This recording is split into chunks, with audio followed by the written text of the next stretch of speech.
Hello everyone, my name is 简佳怡. I'm come from 自动4. I'm in group B29. I'm the only person in this group as well. This is my final project, which is Boost Converter.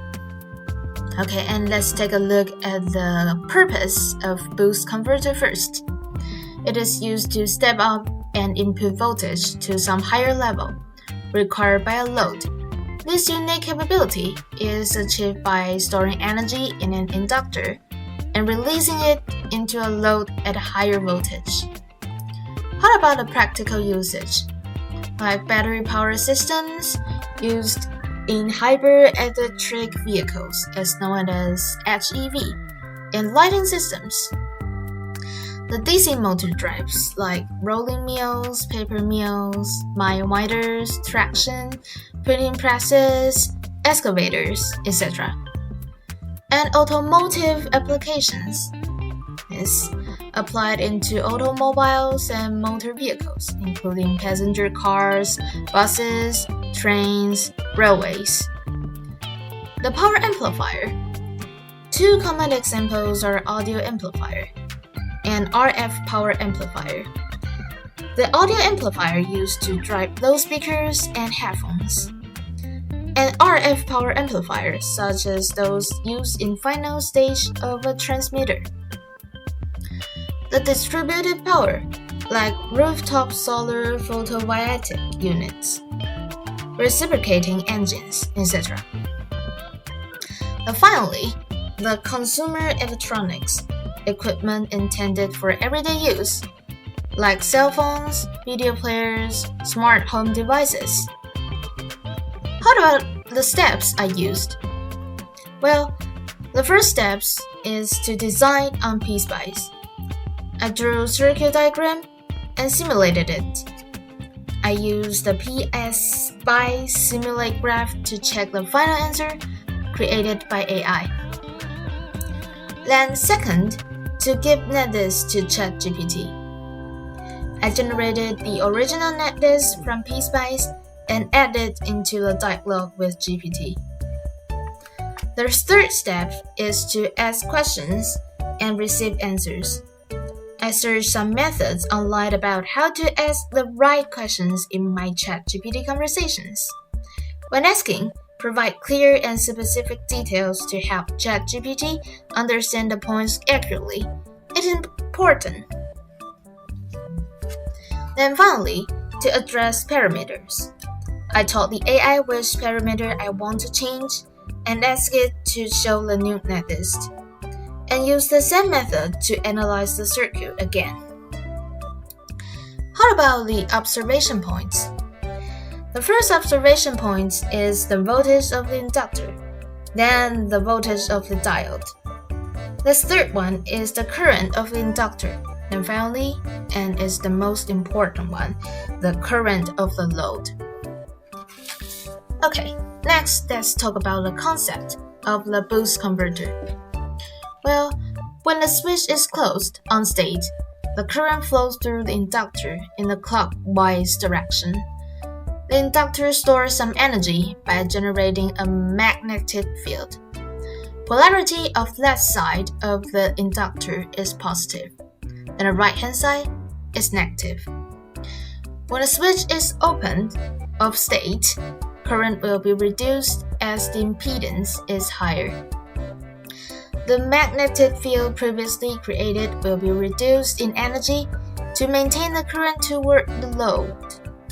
Thus, the polarity will be reversed, meaning the left side of the inductor will become negative. Two sources will be in series, causing a higher voltage to charge the capacitor through the diode D. Okay, and this is worth noting that if the switch is cycled fast enough, the inductor will not discharge fully in between charging stages. While the switch is opened, the load voltage will always be greater than that of the input source alone. The capacitor, in parallel with the load, is charged to this combined voltage. When the switch is then closed, and the right-hand side is shorted out from the left-hand side. The capacitor is therefore able to provide the voltage and energy to the load. During this time, the block diode prevents the capacitor from discharging through the switch. Here, the diode. The switch must be opened again fast enough to prevent the capacitor from discharging too much. Okay. Then, the result. When you scan this QR code on my report, you can see the result of when the voltage is 12 volt. Okay. When you scan the QR code, you will see this document.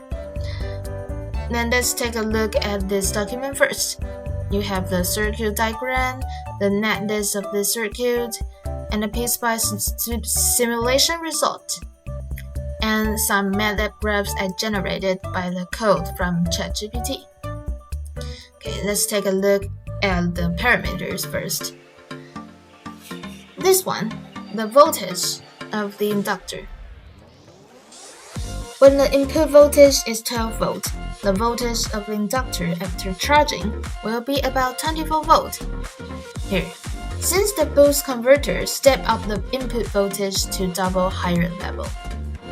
Then, let's take a look at a point we observed. Well, it's the voltage of the capacitor, which is also 24 volt. It is because we measure the voltage after the diode.